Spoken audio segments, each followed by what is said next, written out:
ചേച്ചി ഇതിപ്പോ ഇത്രയൊക്കെ ആയ സ്ഥിതിക്ക് നമുക്കൊരു ഡിവോഴ്സ് പെറ്റീഷൻ കൊടുത്താൽ പോരാ? അയ്യോ എന്തിന്? ചേച്ചി നമ്മൾ പെണ്ണുങ്ങൾ എന്തിനാണ് ഇങ്ങനെ ഭർത്താക്കന്മാരുടെ പീഡനം സഹിച്ച് ജീവിക്കുന്നത്? ചേച്ചിക്ക് ഇപ്പൊ തയ്ച്ചിട്ടാണേലും ജീവിക്കാലോ. പീതാമരന്റെ പീഡനം സഹിച്ച് ജീവിക്കാനാണെങ്കിലേ ജീവിതകാലം മൊത്തം അനുഭവിക്കാനേ നേരം കാണുള്ളൂ. നോക്കിപ്പോ എന്റെ മോള് വലുതായിട്ട് അവൾ എനിക്ക് എന്തെങ്കിലും നിരക്കാത്ത ചെയ്ത് കഴിഞ്ഞാ നീ എന്റെ മോളല്ല, നീ ഇറങ്ങിപ്പോക്കോന്നൊക്കെ ഞാൻ പറയോ? ഇല്ലല്ലോ. അവക്കത് തെറ്റ് തിരുത്തി മനസ്സിലാക്കാനുള്ള സമയമൊക്കെ ഞാൻ കൊടുക്കണ്ടേ? പീതാംബരൻ ചേട്ടനെ എനിക്ക് വേണ്ടാന്ന് വെച്ച് പറഞ്ഞു വിടണമെന്നൊന്നുമില്ല. എനിക്ക് ഈ കെട്ടിയാണ് സംശയരോഗി നീ നാട്ടുകാർ പറയണ ദുഷ്പേര് അങ്ങോട്ട് മാറ്റണം, അത്രേ ഉള്ളൂ. അതിനിത് പോരെ? അത് കറുകുറ്റിയിലുള്ള അങ്ങേരുടെ ബന്ധുവിന്റെ മോളാണെന്ന് പറഞ്ഞാലോ? അതിന് കറുകുറ്റിയിലുള്ള ബന്ധുവിന്റെ മോളെ ഫോൺ വിളിച്ചു ചോദിച്ചാൽ പോരെ? കഴിഞ്ഞ ദിവസം എങ്ങാനും കാർണിവലിന്റെ അവിടുത്തെ ബസ് സ്റ്റോപ്പിൽ പോയിരുന്നു എന്ന്. അപ്പൊ അത് അങ്ങേരുടെ കൂടെ പണിക്ക് പോണ ആരെങ്കിലാന്ന് പറഞ്ഞാലോ? അപ്പൊ അത് പോരാ, ആ മാസ്കിന്റെ പിന്നിലുള്ള പെണ്ണെ നമ്മൾ ഈ നാട്ടുകാരുടെ മുന്നിൽ കൊണ്ട് നിർത്തണം. അതെങ്ങനെ? അത് വേണം. പിന്നെ പീതാംബരൻ ചേട്ടൻ എന്റെ മുന്നിൽ വെച്ചിട്ടുള്ള ഒരു വെല്ലുവിളിയുണ്ട്. മതി എല്ലാവരും അവിടെ വെക്കരുത്. ഞാൻ സഹിച്ചോളാം. ഇവർക്ക് ഒരു ഡോക്ടറെ അടുത്ത് കൊണ്ടേ. എല്ലാം എന്റെ ഉറപ്പാ. ഞാനിത് കണ്ടുപിടിച്ചില്ലായിരുന്നെങ്കിൽ ഇത് ആരും അറിയാതെ ഇങ്ങനെ പോയനില്ലേ? നീ പിച്ചുമ്പേം പറയാതെ ഒന്ന് പോകാമോ? നീ എന്താണ് പറഞ്ഞത്? കണ്ടുപിടിച്ച ഒരു കുഴപ്പമില്ല. നീ എന്താ കണ്ടുപിടിച്ചത്? ഇനി പറ, ആരായിട്ട് എനിക്ക് ബന്ധം? നീ തെളിവാണെങ്കിൽ അങ്ങനെ ഒരു ബന്ധം ഉണ്ടെങ്കിലല്ലേ തെളിവ് കാണിക്കാൻ പറ്റുള്ളൂ. നീ പറ്റുന്നുണ്ടെങ്കിൽ ഒരു ഡോക്ടറെ അടുത്തേക്ക് വാ. ഈ തലേന്ന് തുണി തേക്കുന്നതും രാത്രി ഫ്രണ്ട്സിനെ വിളിക്കുന്നതും അല്ലാതെ ഈ പീതാംബരനെ സംശയിക്കാൻ വേറെ എന്ത് തെളിവാണ് സുനിതയുടെ കയ്യിലുള്ളത്? അതാണ് ഡോക്ടറെ. ഡോക്ടർ തെളിവാണിക്കാൻ പറയും. അതെ, ഇവിടെ കുറച്ച് പൈസ ഇരിപ്പുണ്ടല്ലോ. ചേട്ടൻ എന്തിനാ ഇത്ര അധികം പൈസ? എനിക്ക് ബന്ധമുണ്ടോ? കൊച്ചിന്റെ മുന്നിൽ വെച്ച് അടിക്കല്ലേ? അയ്യോ, കൊച്ചിന്റെ മുന്നിൽ വെച്ചൊന്നും ചെയ്യല്ലേ.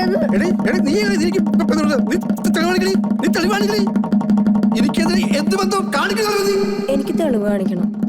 അതിന് ആൻസിമോള് സഹായിക്കണം. അതിനിത് പോരാ.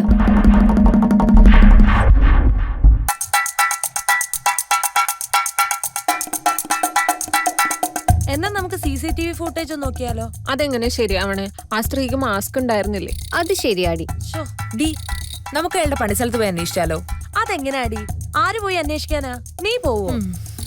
ഞാൻ പറയട്ടെ, ആ പെൺകുട്ടി ഒരു ഓട്ടോറിക്ഷയിലല്ലേ പോയത്? അതെ. അതാവുമ്പോ ആ ഓട്ടോ നമ്പർ നമുക്ക് CCTV ഫുട്ടേജിൽ കാണില്ലേ? അതാവുമ്പോ നമുക്ക് ആ ഓട്ടോക്കാരനെ അന്വേഷിച്ച് കണ്ടുപിടിച്ചാ ട്രിപ്പ് എവിടുന്ന് തുടങ്ങിയെന്ന് മനസ്സിലാവല്ലോ. അത് ശരിയാണ്. അതെങ്ങനെ ശരിയാവാനാ? നമ്മൾ എന്നും പറഞ്ഞ് CCTV ഫുട്ടേജ് എടുക്കാനാ? അതൊന്നും ശരിയാവത്തില്ല. വേറെ എന്തെങ്കിലും ഐഡിയ പറ. നിങ്ങൾ ഇതും പറഞ്ഞിരുന്നോ? വാക്സിനെതിരെ പോസ്റ്റ് ഇട്ടേനെ FB എന്നെ ബാൻ ചെയ്തേക്കുക. ഇനി എന്റെ കോൾ ലിസ്റ്റ് എടുക്കും. നിങ്ങൾ ഓരോരുത്തർക്കും കോൾ വരും. സീക്രട്ട് കമ്മ്യൂണിറ്റി സ്ട്രോങ് ആ മക്കളെ.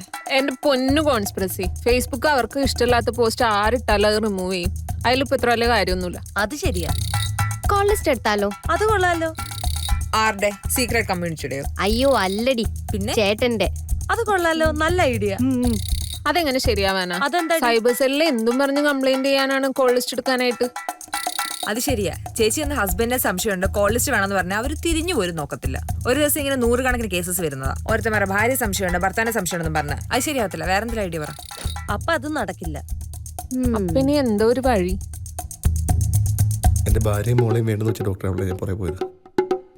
അവളുടെ അപ്പനെ സൈബർ സെല്ല വർക്ക് ചെയ്യുന്നേ.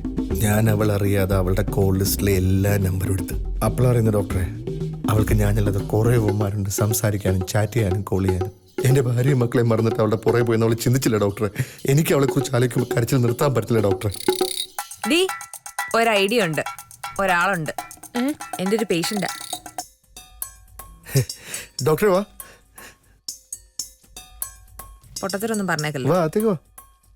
ഈ ഡോക്ടറാണ് ജീവിതം രക്ഷപ്പെടുത്തിയേ. ദിസ് വേ വാ. ഡോക്ടറാണ് ലൈഫ് രക്ഷപ്പെടുത്തിയത്.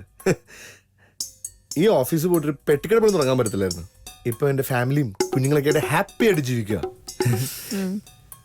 അതിനുശേഷം ഒരു തുള്ളി പോലും ഞാൻ കരഞ്ഞിട്ടില്ല. സത്യം. ആക്ച്വലി ഒരു ഹെൽപ്പിന് വേണ്ടി വന്നാ. എന്ത് ഹെൽപ്പ്? ഇതെന്റെ ഫ്രണ്ടാ, ആൻസിമോള്. ഇവളുടെ ബോയ് ഫ്രണ്ട് ഇവളെ ചതിച്ചിട്ട് പോയി. അപ്പൊ ആ കേസിന്റെ തെളിവിന് വേണ്ടിട്ട് നമുക്ക് കോൾ ലിസ്റ്റിന്റെ ഒരു കോപ്പി വേണമായിരുന്നു. അപ്പൊ ഈ കേസിന് ഞങ്ങളെ ഒന്ന് ഹെൽപ്പ് ചെയ്യാൻ പറ്റും. കോൾ ലിസ്റ്റിന്റെ ഐഡിയ എന്ന് പറയുമ്പം ഐഡിയുടെ ഐഡി വേണോ അതോ വോഡാഫോൺ ഐഡി വേണോ എയർടെൽ ഐഡി വേണോ? ഈ ഡോക്ടർ നമ്മുടെ ഐഡിയ അല്ല, നമ്മുടെ ചങ്കരുകൾ പറിച്ചു കൊടുക്കും. പക്ഷെ ഡോക്ടറെ എന്റെ ഭാര്യ മക്കളെ ഞാൻ അവളുടെ വീട്ടിൽ കൊണ്ടാക്കി. എന്നിട്ട് അവൾ നിന്നെ ഡോക്ടർ എന്നോട് അങ്ങനെ ചെയ്തേ. എന്തൊരു ക്രൂരയായ സ്ത്രീയാണ് ഡോക്ടറെ അവള്. എന്റെ മനസ്സിന് ഡോക്ടറെ അവൾക്ക് മനസ്സിലാക്കാൻ പറ്റാതെ പോയത്. ഡോക്ടറെ കോളേജ് എടുക്കാനായിട്ട് ഞാൻ പറഞ്ഞുതരാം.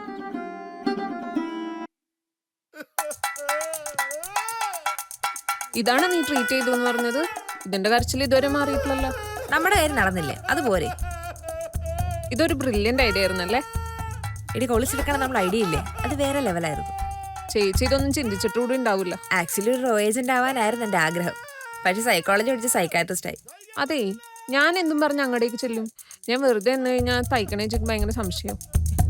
ഒരു ഐഡിയ ഉണ്ട്, അതെന്താ? പറയാം. ചേച്ചി പറയണ പോലെ തെളിവ് കാണിക്കാൻ ഒരൊറ്റ മാർഗ്ഗമുള്ളൂ. ഞാൻ കുറെ ആലോചിച്ച ഒരു ഐഡിയ ഉണ്ടാക്കിയതാ. ഇന്നലെ ഒരുപോലെ കണ്ണടച്ചിട്ടില്ല. ഞങ്ങളുടെ ഐഡിയ കേട്ടാ ചേച്ചി ഞെട്ടും. ചേട്ടന്റെ ഫോണിൽ നിന്ന് നമ്പർ എടുക്കുന്ന ഒരു പരിപാടിയുണ്ട്. അത് ഞാനൊരു വട്ടം നോക്കിയതാ.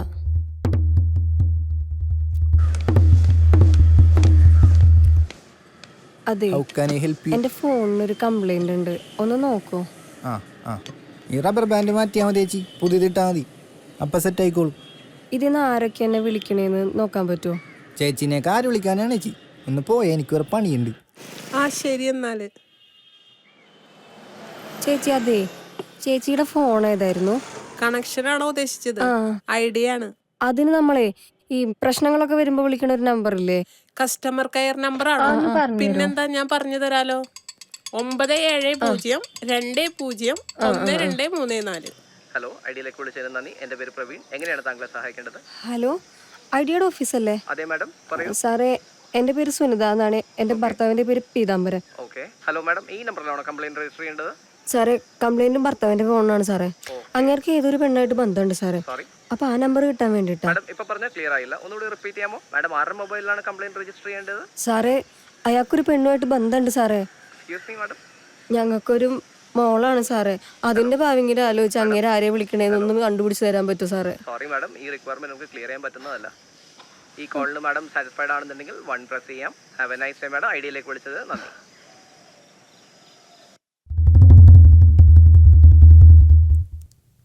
ചേച്ചി, ഇത് തന്നെയാണ് ഞങ്ങൾ ഉദ്ദേശിച്ചത്. പക്ഷെ അങ്ങനെ അല്ല ചെയ്യേണ്ടത്.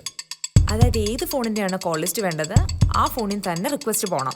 അതായത് പീതാംബരൻ ചേട്ടൻ്റെ ഫോണിൽ തന്നെ റിക്വസ്റ്റ് പോകണം. പിന്നെ പീതാംബരൻ ചേട്ടൻ്റെ ഫോൺ ഐഡിയ ആണല്ലോ, അതുകൊണ്ട് ആ നമ്പറിൽ നിന്ന് വേണം ഇമെയിൽ ഐ ഡി മെസ്സേജ് ആയിട്ട് പോകാൻ. 1234 ഈ നമ്പറിലേക്ക് വേണം മെസ്സേജ് പോകാൻ. എന്നിട്ട് ഈ മെസ്സേജ് പോയി കഴിഞ്ഞ് 48 മണിക്കൂർ കഴിഞ്ഞ് നമുക്കൊരു കൺഫർമേഷൻ മെസ്സേജ് വരും. അതായത് ഈ ഫോൺ നമ്പർ ഇമെയിൽ ഐ ഡിയായിട്ട് ബന്ധപ്പെടുത്തി എന്നവർ ഉറപ്പ് തരുന്നതാണ് ഈ മെസ്സേജ്. ഈ മെസ്സേജ് ചേട്ടൻ്റെ ഫോണിലേക്കായിരിക്കും വരിക. അത് കഴിഞ്ഞ് ഏതൊക്കെ മാസത്തിലെ കോൾ ലിസ്റ്റ് ആണ് വേണ്ടത്, ആ മാസത്തിന്റെ ആദ്യത്തെ 3 അക്ഷരങ്ങൾ 1234 എന്ന നമ്പറിലേക്ക് മെസ്സേജ് അയക്കുക. അതായത് ജനുവരി ആണെങ്കിൽ JAN, ഫെബ്രുവരി ആണെങ്കിൽ FEB, മാർച്ച് ആണെങ്കിൽ MAR. അങ്ങനെ ഏത് മാസത്തെയൊക്കെ കോൾ ലിസ്റ്റ് ആണ് വേണ്ടത്, ആ മാസത്തെയൊക്കെ ആദ്യത്തെ 3 അക്ഷരങ്ങൾ നമ്മൾ മെസ്സേജ് ആയിട്ട് അയക്കണം. അത് കഴിഞ്ഞ് 48 മണിക്കൂർ കഴിയുമ്പോൾ ഈ കോൾ ലിസ്റ്റ് PDF ആയിട്ട് നമ്മുടെ ഇമെയിൽ ഐ ഡിയിലേക്ക് വരും. എടി, ഇമെയിൽ ഐ ഡി ഞാൻ സെറ്റ് ചെയ്തിട്ടുണ്ട്, peethambaran.avihidam@gmail.com. ചേച്ചി, ഈ പുതിയ ഫോൺ ഇട്ടിട്ട് എത്ര ആളായി പീതാംബരൻ ചേട്ടൻ? ഒരു 3-4 മാസമായിട്ടുണ്ടാവും. അപ്പൊ നമുക്ക് 4 മാസം കോൾ ലിസ്റ്റ് എടുത്താൽ മതിയല്ലോ. ചേച്ചി, പിന്നെ ഈ ഫോൺ ഉപയോഗിക്കാൻ അറിയാമോ? ഇല്ല.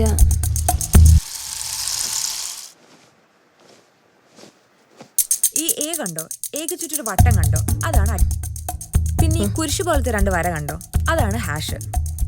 അപ്പൊ ശരി ചേച്ചി.